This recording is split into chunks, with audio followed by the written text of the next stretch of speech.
জাতীয় নির্বাচন নিয়ে প্রধান উপদেষ্টার বক্তব্যে যথার্থ ও স্পষ্ট নির্দেশনা নেই বলে মন্তব্য করেছেন বিএনপির জ্যেষ্ঠ যুগ্ম মহাসচিব রুহুল কবির রিজভী। তিনি বলেছেন, কথার সঙ্গে কাজে যথার্থ মিল থাকা উচিত।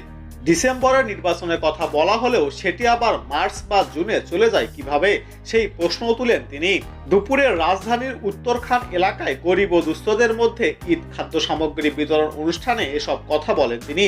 রিজভী বলেন, স্বাধীনতার মূল মন্ত্র ছিল গণতন্ত্র, কিন্তু স্বাধীনতা পাওয়ার পরও দেশের গণতন্ত্র বারবার হরণ করেছে আওয়ামী লীগ। তারা সব মিথ্যা ও ভাওতাবাজি করে দেশের মানুষের সঙ্গে প্রতারণা করেছে। তিনি বলেন, কথা ও কাজের মিল ছিল না ফ্যাসিস্ট শেখ হাসিনার। তিনি জনগণের ক্ষমতা কেড়ে নিয়ে নিজে মালিক সেজে বসেছিলেন। ব্যাংক বিমা লুট, বড় বড় প্রকল্পের আড়ালে তিনি তার পরিবারের অর্থ লুট করেছেন। সেসব অর্থ লুট করে দেশের বাহিরে পাচার করেছেন।